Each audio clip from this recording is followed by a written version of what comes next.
Yeah. Wait, are we okay? We are live. As a side note, I mentioned this in the whatchamacallit, in the little tag on Facebook. I'm just really excited to get to wear sleeves. I'm wearing jeans and sleeves. I walked around this morning. It was like kind of that like crisp, chilly fall air energy. Very into it. What's up, guys? It's been a minute since I've done one of these full blast videos. It's good to be back. Just been doing a lot of like the consume sleep processing, a lot of hachi machi, a lot of sleep processing. It's been fucking great. Uh, Big energy shift from September into October. Really into it, loving it. But again, with those big energy shifts, especially for somebody like me who is demon NF sleep, like NF sleep last, it's it's a lot to contend with. It's a lot to process. But I'm back. I'm very excited, and I'm wearing sleep. Like I don't know why I'm so excited about these. So I got this little Henley from Stitch Fix, and I got a month ago because I had to get a new stylist. She was great for a while. He was great for a while, and then like totally started missing the mark, and sent me like warm clothes. Like they kept sending me long sleeve shirts, and I was like, I'm not a long sleeve shirt guy. I don't really. That's not really my thing. I have like one or two, and then they kept sending it to me, and I was like, all right, you're done. You're done. So, onto this tweet. What are we talking about? Right, I gotta do the punchy thing. That's a thing. It was recently pointed out to me that especially if you have demon masculine sensory, you tend to start videos with a punch. You do that like, "What's up, guys?" I don't know. It's a thing. You can track it. Dave doesn't do it weirdly. Anyway, we've now done 2 minutes of just yodeling. So let's talk about functions and which functions matter. I've been thinking about this a lot. Um, and I'm thinking about it. I feel like I've been able to think about this and really process it because I am a glass lizard. But this is not a glass lizard specific video or thing or only applicable to glass lizards. I think that this is applicable to lots of people, lots of types, and in particular. So this sort of gets into like what does it mean to be a glass lizard? There's Let's start with just like your standard Myers Briggsy people, right? So if you have somebody, I personally consider Dave a standard Myers Briggs INTJ. I know that he has Savior FI. I know he has Savior FI. He's a jumper, but he's doubling up on his lead NITE blast, and his first function is NI. He's doubling up on his NI. Like his two Savior animals are attached to his first function. He's just gonna have like, so when he talks about like the big life problems of an INTJ, he's coming at it from a very, very pure kind of place, right? Um and but then you get somebody like Shannon, and this is where it gets really interesting, right? So Shannon is a glass lizard in a number of respects. But the main thing that I think is really interesting about her type is that the function that's attached to her two savior animals, her play and her consume, is not her first function, right? So you get the lead play, so you have the lead EJTE at the top doing the EJ thing. Great, cool. That's going to cause a whole host of problems. But really, one of her biggest issues is just the addiction to gathering. She'll still have the big EJ swings. Like that is for sure going to be like an overwhelming part of her life. 100%, no question. But she's going to be sort of splitting up her issues a little bit more than someone like Dave is. Whereas when it comes to Dave, you can be 100% goddamn sure that his issues are coming from his overabundance of his lead NI just getting him into trouble all the time. He is somebody who is going to be really, really, really balanced when it comes to tribe and self. And he to me is a really good example of like a pure single observer with the double deciding, right? Because he's, sleep blast, blast sleep. The people, he's in the middle. He's also energy dominant, so he's not going to get like super caught up. And I don't know. He's going to be very all in on his lead NI. And that's where a lot of his problems are going to come. And so he is very, very, very, very much this like 99 to 1 ratio of his NI to his SE. And it's funny, just sort of when you put me next to Dave, it's really, really interesting because we're so similar in so many ways, except the double right. So we both have the masculine SE at the bottom, but my double activated masculine SE is going to make me so much more comfortable grounding myself in reality. It's still going to be tough. It's going to be a struggle. I am not a Kevin Hart lead SE dude at all, for sure. But I'm a little bit closer to that end of the spectrum than Dave is. And you really do notice it. It's funny. We're watching I'm talking about the Rambo movies and we both play the video game like Grand Theft Auto and shit. And it's such a different experience for us, consuming this media, because for both of us, it is very like exciting and demon state. And there is that little bit of an edge to it. It's like, yeah, we're doing the thing. But for him, it seems to be a lot more of a demon statey kind of experience for him. Whereas for me, it's like a light demon state, right? And I don't have these big, like, I would say that my savior demon swings, they're still observable. They're still, things that I need to work on. And I notice and I'm like, oh, that is not a healthy coping mechanism. That is interesting that we keep gravitating towards that. Right? Let's explore this. Let's unpack this a little bit, right? But I'm going to be a little bit more in this like 70-30 range where it's like I'm never going to go all in on my lead NI in the way that Dave is. Right?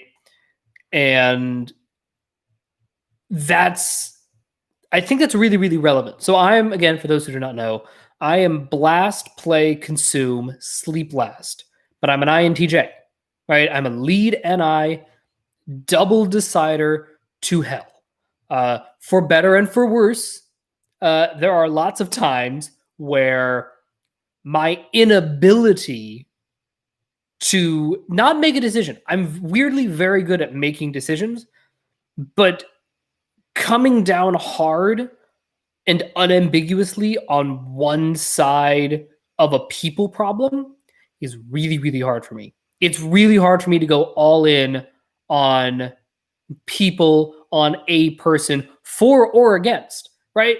So it's really, really nice if I'm like great at conflict resolution, because I can be like, okay, if I'm, I tutor, and so I'm working with, teenagers and their parents and helping them navigate a lot of conversations. And I'm sort of facilitating a lot of conversations between them about like, what are my goals? Where do I want to go to college?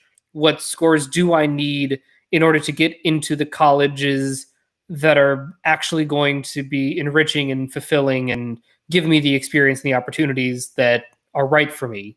Those are tough conversations to navigate, and it really does require the ability to double decide and to be able to go, okay, I totally hear your expectations. I think that they're reasonable, but I also see that this other person, usually it tends to be like the parent has higher ambitions than the kid. The kid is a little bit more realistic and grounded and is like, again, they're in the thick of it. And so being able to be like, Mom, I see what you mean. This is where, she and I are at right now. We're going to keep working towards this. I see your side. I see your side. We're all working towards the same common goal here. Let's do another practice test. We'll see how that goes, and then reevaluate, the plan moving forward leading up to the first October test. Right? As opposed to, listen, kid, or listen, mom, you need to get your shit together.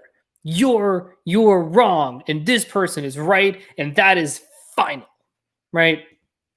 I bring all of this up because as much as I am a double decider, and as much as I can do that, I think that the function that's attached to your two savior animals is going to cause more problems for you than you might realize. And so, for instance, I am an IJ EJ because I'm blast play. I'm doubling up on my, lead, or my. It's not my lead. It's not my lead function, but my savior TE, right? That's going to give me more EJ-like qualities. Not so much in the people ranking side of things, right? But really when it comes to my demon identity, holy fuck, big issues, right? So that's what you're really going to want to look for. And that's why I say in the title of this video, this is for, if you're looking for personal growth and personal development, that's where I think that this distinction becomes really, really, really, really important. If you're trying to type somebody, if you're trying to get good at typing somebody, this video is not what we're talking about, right? Because there are other cross checks that you need to be able to go like, yep, that's this and that's that. And okay, well, if I'm seeing this, I should also be seeing this, right? But when we're talking about the personal development side, we're really talking about growing our demons, right?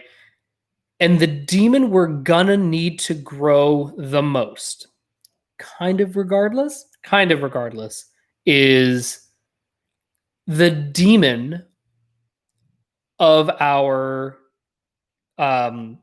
double activated savior function, right? So for instance, let's run through a couple of examples, right? So you get somebody like Dave, standard run of the mill, right?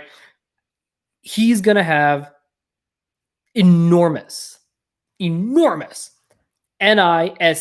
issues in life. Same with, what, I was just thinking about our buddy Rick Beato. He was one of the first, I want to say he was class like number 4. He was one of the very first people that they typed in the class. And he also has big SE issues. SE consume. So Rick Beato is Dave's double masculine type twin. They're both INTJ, sleep, blast, play, consume last. And just their issues with gathering in new are really, really pronounced in a way that they're not for me. Because my issues tend to be more on the TEFI axis. Now, I'm more aware of them. I can work through them. I'm more balanced about them in a lot of ways, but in a lot of ways, I'm also not. And I think you see that with Shan too, as well. Again, so full disclosure, I have never actually talked to Shan. I don't know how that happened. Sorry, I have a weird, some lip something. I'm sure. Anyway, all right, we're good. I've never really talked to Shan. I've only sort of seen her, we've communicated on email a couple of times. We've done, I've seen her in the videos. And one thing that's really interesting to me is how much her demon NI kicks her ass just as much as her demon FI. And that's what's really, really wild to me. Because you would think, oh, well, she's an EJ. obviously her demon FI is going to be her biggest problem in life, and it's going to be these massive tidal waves. And that's true, for sure. But she is also getting hit with the, like, she has big EP syndrome. Like, big EP syndrome, because she's play consume. Her double activated function that's attached to both of her savior animals is actually her feminine SE. And I know that she talked in one of the videos about how they talked about it in today's video about like the play consume, like just does not want to control any, like they are happy to play with the tribe, but they do not want to control anybody. And then she's like, oh, but wait a minute. The whole reason I'm fucking exhausted all the time is because I don't set boundaries and I don't put limits on things and I don't control other people. And I'm the one who has to suffer for it. And, you know, she was talking about Cody and how apparently when Cody was a little kid, he would just be like running around all the time and she didn't want to control him. And she was just chasing after this like very energetic, wild, rambunctious, you know, toddler. And she was just exhausted all the time. And she's like, how do I not be so tired? And she finally realized, oh, right.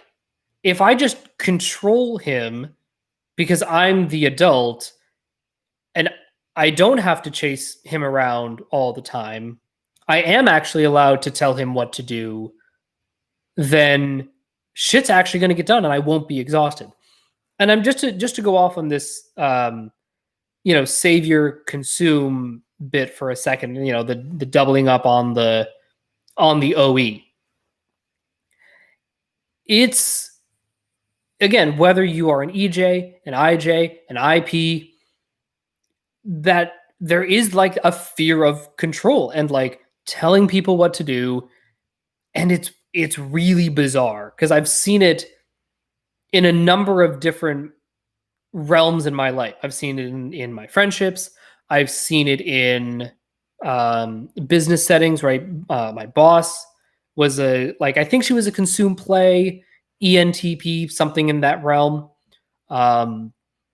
And, you know, I've seen it in, you know, improv classes that I do, lot of lead OEs in the improv world. And that's fine, potentially, again, depending on the process and what you're writing, what you're doing. But there will be lots of times in class where I'll have a teacher who's lead OE and he just like won't tell us what he wants us to do, or he'll do it in a way that's like, okay, so here's what I would like for next week. If you could, I don't want to control it. Like, I don't want to tell you what to do, but, and then he'll assign like the least amount of homework possible, which is fine because I'm sort of like moving on from this chunk of the class and, you know, I'm, you know, wanting to do other things now, you know, with my time, energy, and money and, you know, develop my comedic whatever in other ways. But it's just really, really interesting that I've seen this pattern with, you know, the doubling up on the OE. You're just like, I just don't want to tell other people what to do.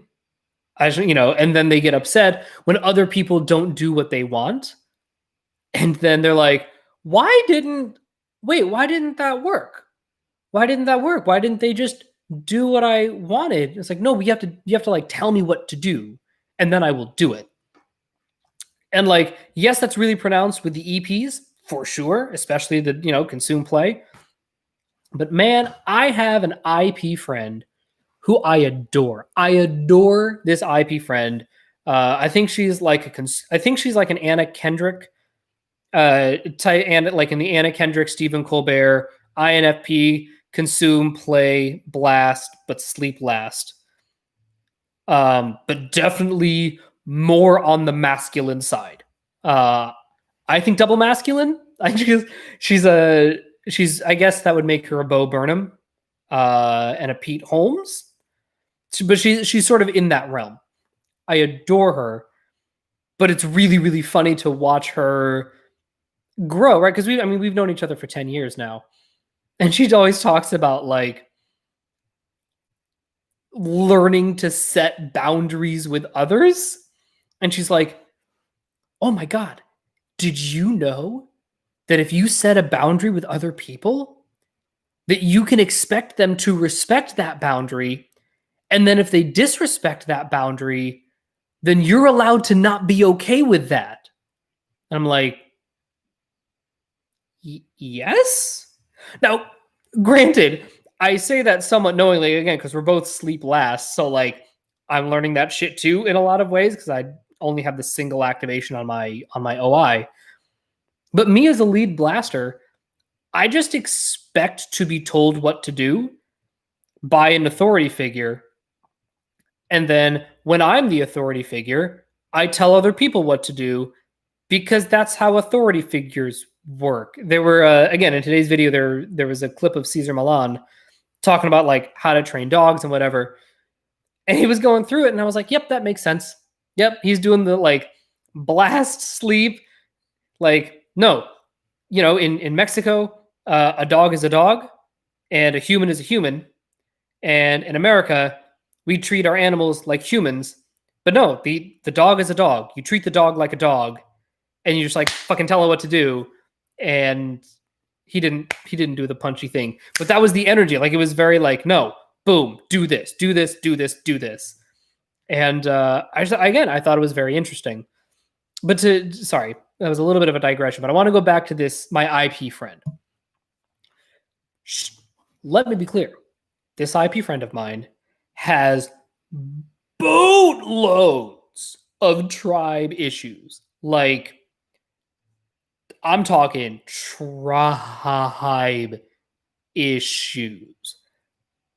And it's been, again, one of the reasons that I love having her in my life. I love learning from her and I love hanging out with her when we get to, is because she sort of gives me a window into what it's like to have tribe drama and tribe issues with people. We've even had drama in the past where it was like there was a year we didn't speak to each other.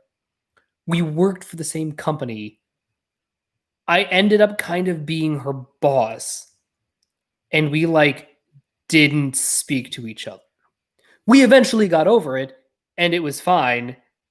And then forgiven and forgotten. We were both just going through a really tough period time, whatever, in our lives. But it was very interesting. I was like, oh shit, you're like really taking this very slight thing that I did very, very seriously. That was me literally just being like, I'm sorry, I can't play with you right now. I have work to do and I can't be dealing with your nonsense. You're fucking with my desk. I'm not here for it. Absolutely not. Like, I need to be able to do my work and I need to know where my shit is all the time. So please don't do that again. And she was like, wow, fine. And then we didn't speak for a year, right? So I bring that up because certainly some of it was the tribe issue, right? For sure. But because she's consumed play, she also has issues when it comes to control and being told what to do. And she definitely has don't control me, bro syndrome in a big way because of her. She's double activated on her OE, even though it's in the middle. So she is going to have like a double injection of demon swings from her TE at the bottom of her stack, but also her single activated, OI, in this case SI, in the middle. In the middle. And I'm bringing all of this up and sort of going in this very circuitous route because when we're talking about personal development, beyond trying to type somebody, getting the same 512 as your partner, whatever, it is a little messier. look, if you are a standard Myers-Briggs ENTJ, fine, right? Or if you're like, okay, if you're Oprah, right? So I love using Oprah because Oprah's like the one person who is impossible to type wrong. You cannot, there's no argument for Oprah being anything other than ENFJ. She is pure ENFJ. There's no jumping. She is blast, play, sleep, consume. Like, that's it. She is the ultimate ENFJ. You cannot type her as anything else other than that. With someone like her, sure, she is not gonna have, she's gonna have certainly some issues with control and chaos, like we all do. Doing new things, that's gonna be weird for her, whatever. But like, her for sure biggest issue in life is gonna be her TI, her identity at the bottom, 100%. Right? But someone all right, let's use my buddy Jessica Chastain, right? So she's an ENTJ, but she's play. No, she's not a good example because she's still doubling up on her T. Joe Rogan. So right, so Joe Rogan is the double masculine version of Shan, right? Play, consume, sleep, but blast last as an ENTJ. Again, he's a little bit more of a glass lizardy type. Lauren Graham, I think they said that she was sleep last. They were between sleep last and blast last. Again, he has tribe issues to hell. Oh my God. When you hear him talk, it is nothing but tribe and tribe and tribe and tribe and fair and who's above who and how do we level the playing field and who's the best and who's the this and who's the that. Sure. But because he's play consume and his double activated savior function that's attached to both of his savior animals is his masculine SE in the middle, you're going to get a lot of EP energy from him. You're going to get a lot of skib. You're going to get a lot of, when you see him in these interviews, he's like, oh, there's a thing we don't know. Hey, can you look that up? And then somebody will like type it and Google it and then like feed it to him and whatever. It's very like free form. Let's not control anybody. Let's just see where this thing goes. And when it does come time to control, he's like, whoa, hang on. I don't know if I like this control thing. I don't like being told what to do. I don't like telling other people what to do. So he will have that weird control chaos issue in the middle. So look, regardless of what type you are, your first function and your last function is probably most of the time going to be your biggest issue in life. For sure. The majority of the time. But do be aware of what you're doubling up on in a savior state, right? In my case, I'm blast play, even though I'm an INTJ. My TE and FI, that's going to give me issues. Same with Brene Brown.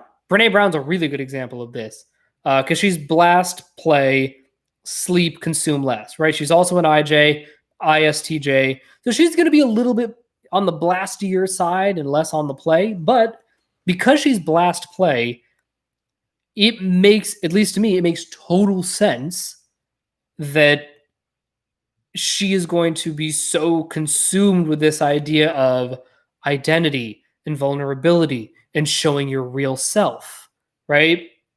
Because her blast play just wants to go off a cliff with her TE, even though her first function is SI.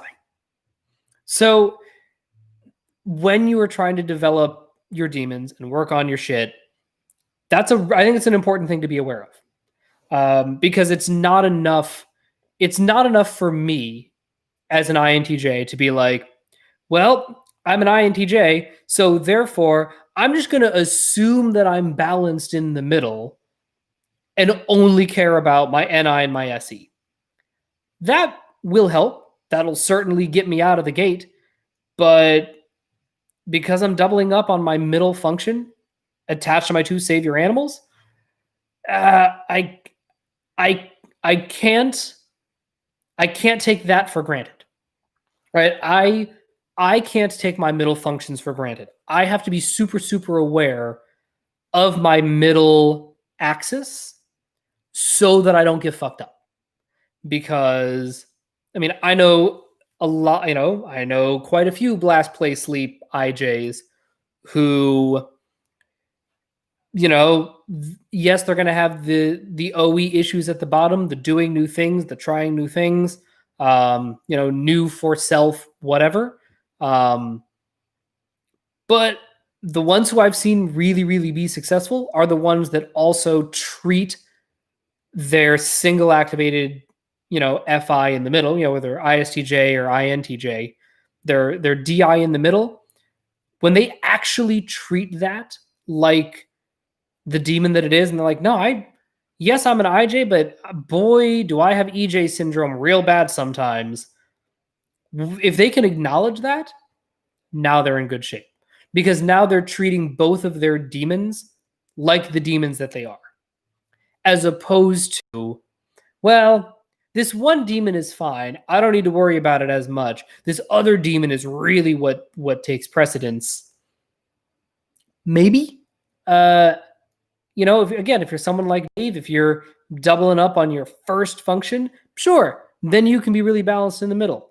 But if you're not doubling up on your first function, right? If you're an EJ who's, play consume, or how about this? Let's say you're an EJ and you're going the other direction, right? And you're a blast sleep EJ. Plenty of those out there. Well, now you're doubling up in a savior state all the time on your OI. You really got to be careful about that. Right? You got to be careful about that OE, and you got to treat that as the demon it is. Sly Stallone. Sly. My boy Sly. He's an ISFP, right? Double masculine ISFP dude. But he's sleep blast. He's a sleep blast ISFP. Which means that in his savior state, he is going to be doubling up on his feminine NI that happens to be in the middle of a stack, right? That doesn't make him, totally balanced on his DI and his DE. He's still going to have tribe issues and who am I and who's the tribe and, does that person like me? And no, this is my story. I got to do my story. No, I'm not going to sell my screenplay to you. This is my story, right? He's going to get weird about that for sure.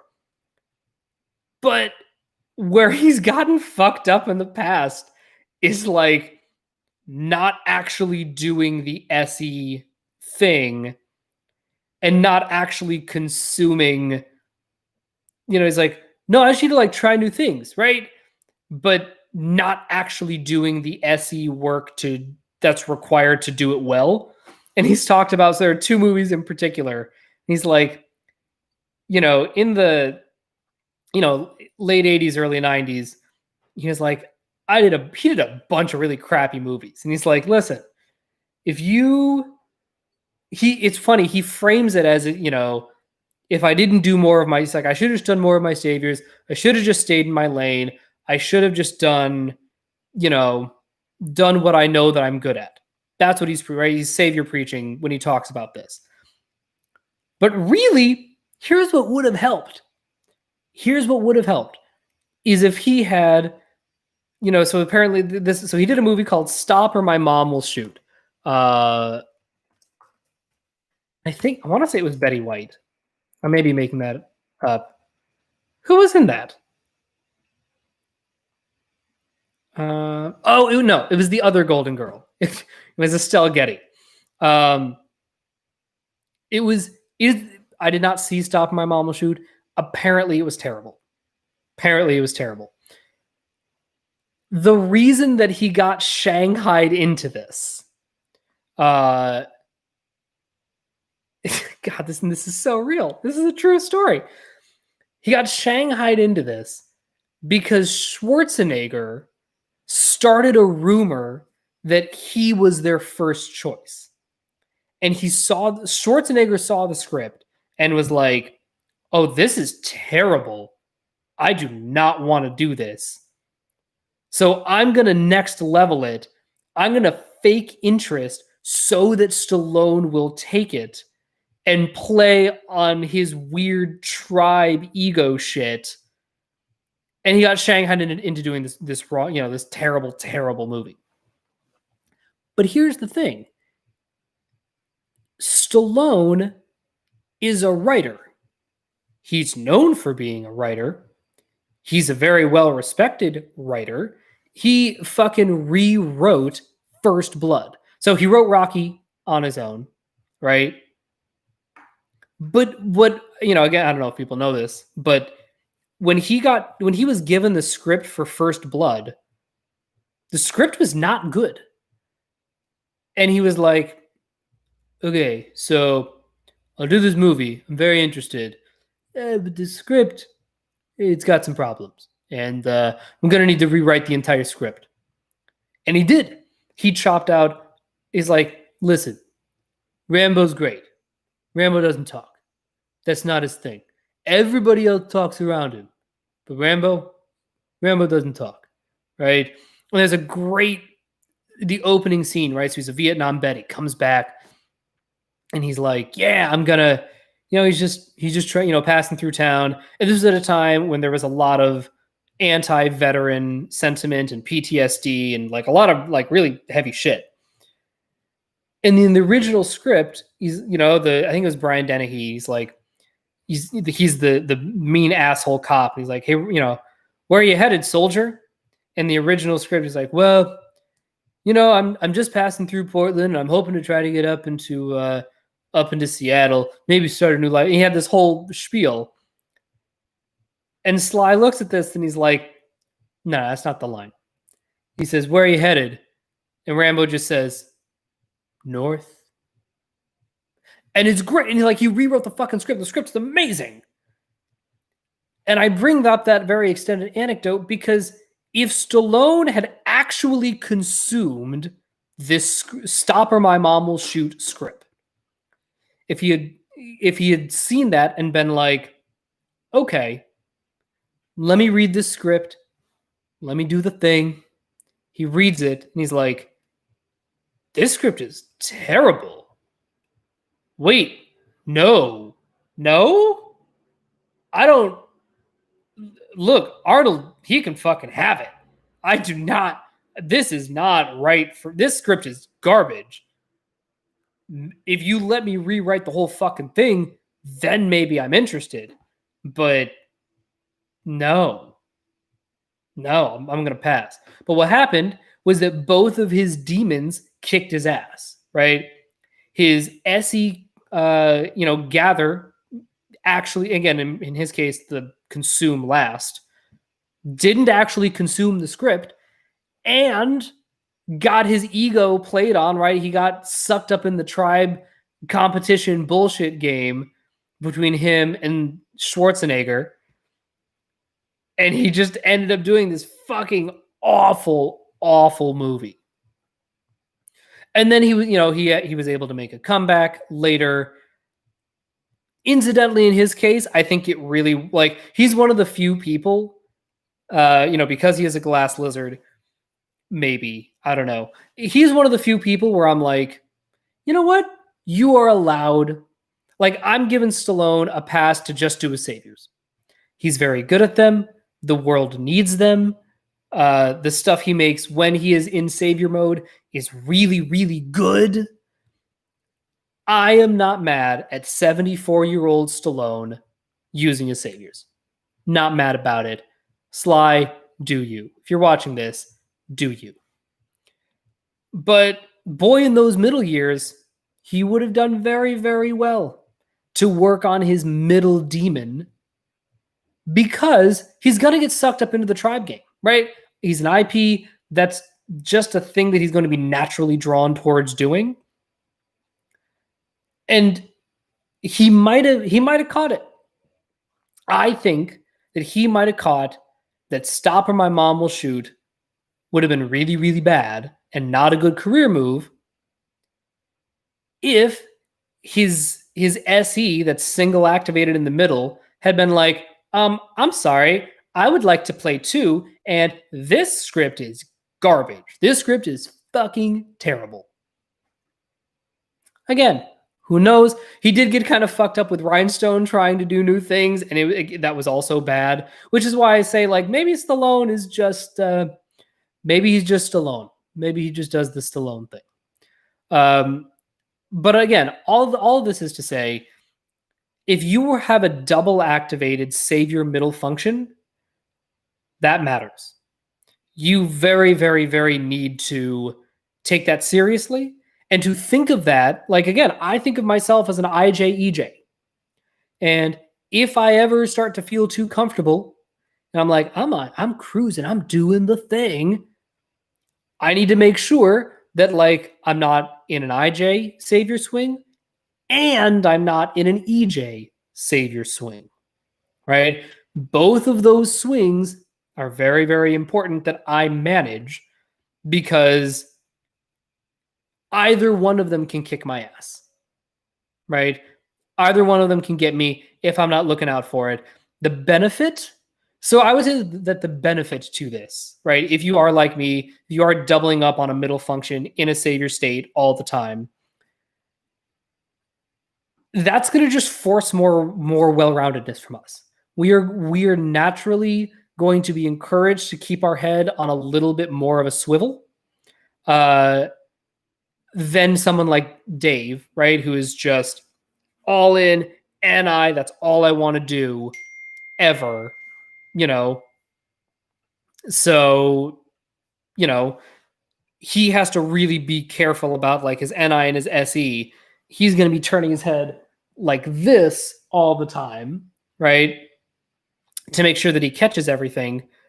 But we are naturally a little more tilted.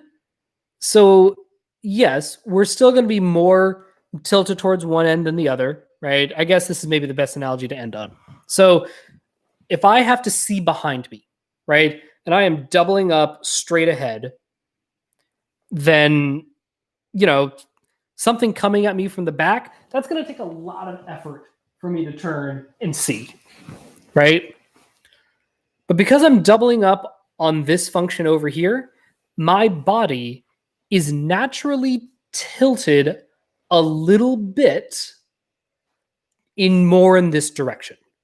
So yes, I'm still going to have to rotate to see it. You know, I don't have to rotate a ton to see my TE and my FI. Like, I'm still pretty good there, but it's not going to be the huge 180 to see behind me, because I'm already starting off a little bit more tilted in that direction. So I think it's a huge benefit.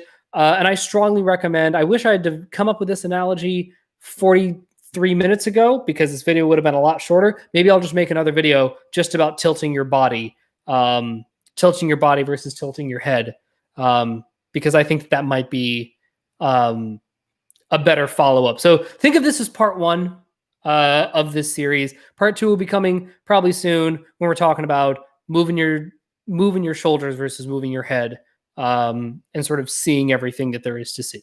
All right. Thanks for hanging out with me, letting me do my TE talk out with you, and I will talk to you guys later. Bye.